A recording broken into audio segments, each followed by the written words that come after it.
Hey, what's up everybody? This is Kevin at Milefire. Today we're going to do some foam rolling. Going to use our 36-inch high density roller. And we're just going to go over some basic stuff today, nothing crazy.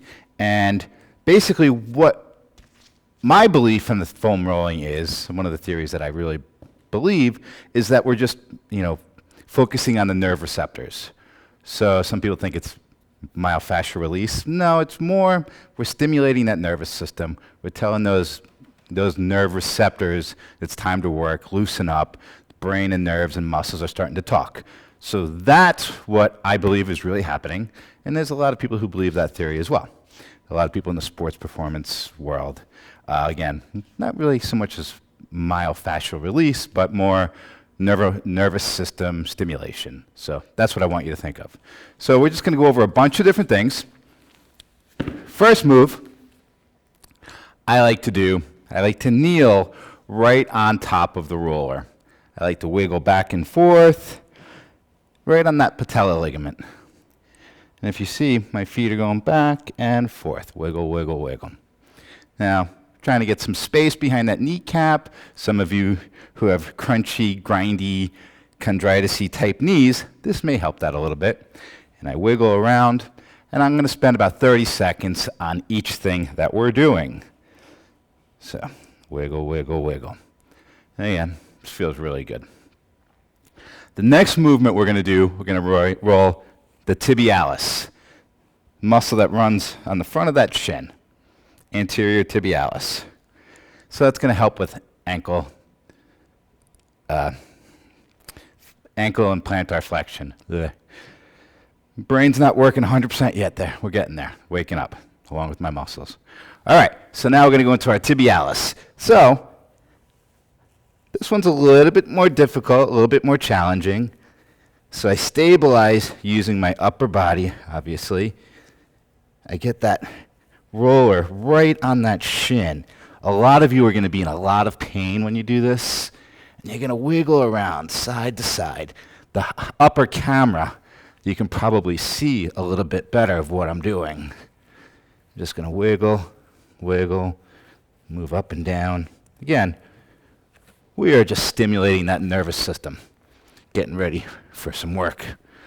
Going to do the other tibialis, anterior tibialis. Wiggle, wiggle, wiggle. Back and forth. Now, some of you may not have the upper body strength to hold it up for this long. You can do it other ways. We'll go into that in another video. But if you're starting to fatigue, just take a break until we go to the next movement. All right, so now we're going to go down to our quads. Going to roll those quads. So I go down to my forearms. I get much better control being on my forearms. I also like to kick back and forth, scissor kicking, getting some cross fiber friction going. I turn my toes out. I turn them in. I try to hit as much of that quad muscle as possible.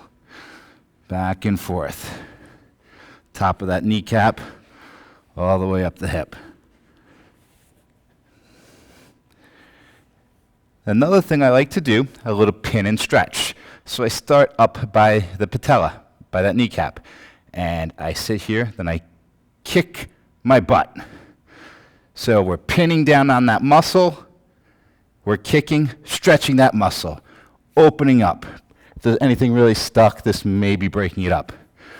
Down a little bit more. Kick the butt. Down a little bit more. Kick the butt. Down a little bit more. Kick the butt. Okay. Now, let's flip it on over. We're going to go into the glutes. I did a lot of glute work yesterday, so I'm sore. I am feeling this. You will see my face light up. I'll probably turn red and start sweating because it hurts a lot. All right, so I just like to sit right on the roller, kind of almost Indian style, holding my legs. We're going to wiggle back and forth. Whew, this is a killer today. Wiggle, wiggle, wiggle, back and forth. Then we're going to stack one leg up. So we're going to bring one leg up.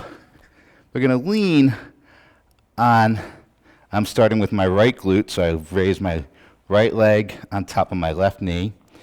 And we're wiggling, finding that soft, tender area. Holy cow, that is a killer. And the lower down you get, more glute. You can get into the TFL, getting those hips ready for some work. Whew, that is rough. All right, I'm going to shift over to the other side.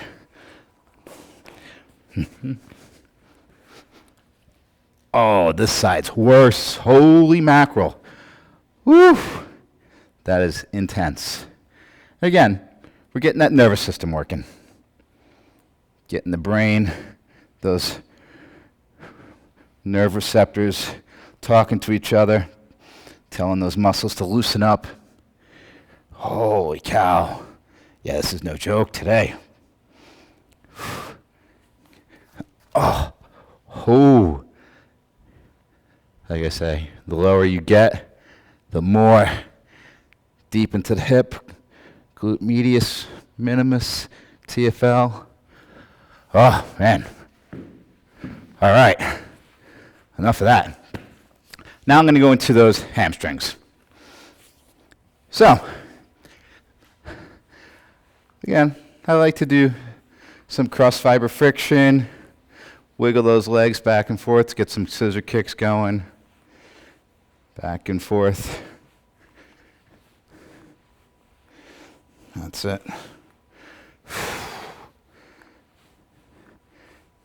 My hamstrings aren't too bad today. I thought they'd be a lot worse.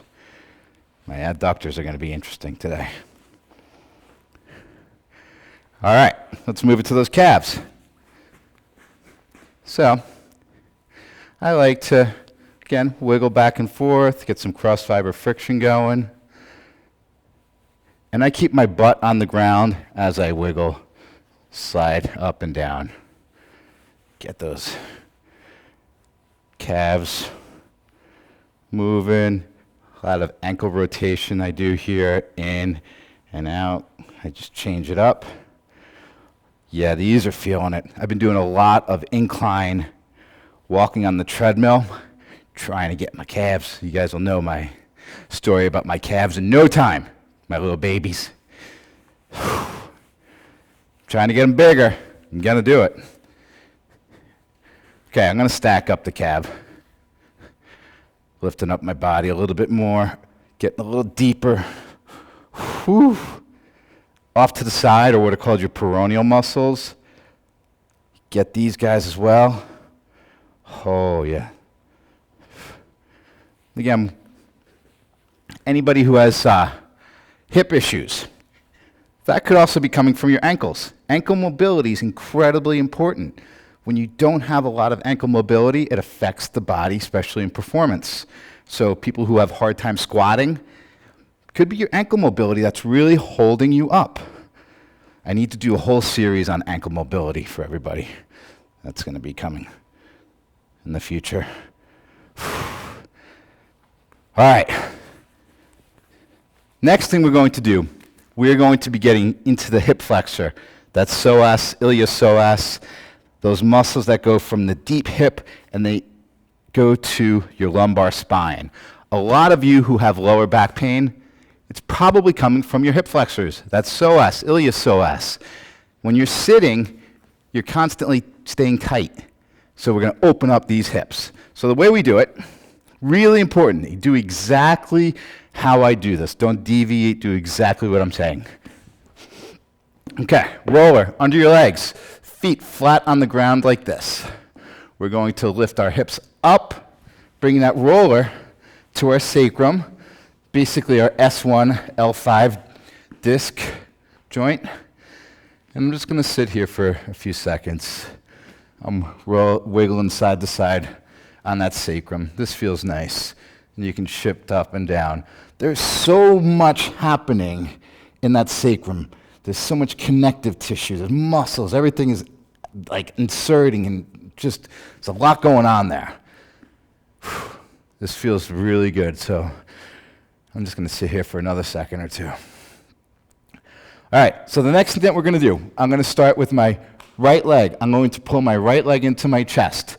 I'm going to bring my arm around. Some of you may not have the flexibility to get this far in, but I take my other hand and I grab it. That left leg, I'm just going to let dangle here. I'm just going to wiggle side to side a little bit, opening up my left hip.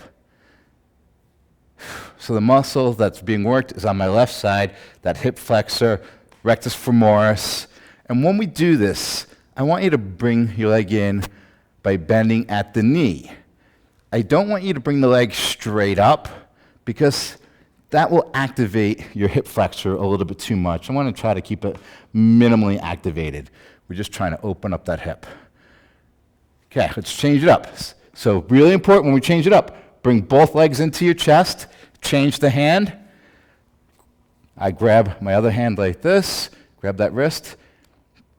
Now I'm just wiggling, getting deep into that psoas, iliopsoas, rectus femoris. These muscles on me are 100% of the reason why I get lower back pain. If I'm traveling and I don't get to do this for a few days, I really start feeling it, especially by sleeping on different beds. I've been traveling a lot lately, so I do feel it. I'm bringing this leg in again, bring it out, and I wiggle side to side a little bit, trying to visualize finding some space in this hip, trying to really open it up.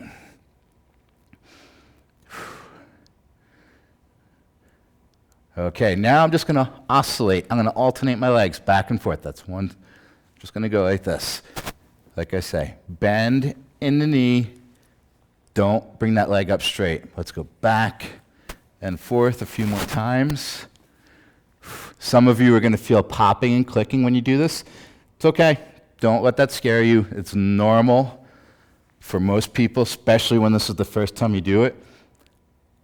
Out of all the things that I show you, this is the one thing I recommend everybody do every day, no matter what, if you can. All right. So now, getting out of this position, incredibly important again. One foot down, other foot down, lift your hips up. I do not want you to ever bring both your legs down at the same time. It can cause too much shearing force in that lower spine. We want to keep that lumbar spine safe and healthy. All right, so that's just a little bit of foam rolling for today. Worked on that lower extremity, hip flexors, and we didn't get into the adductors today. We're going to do that another time, but that was just a little bit of lower extremity stuff. But remember that psoas, incredibly important. Work on that every day. All right, good job, guys. We're going to hit a workout soon, so I'll see you later.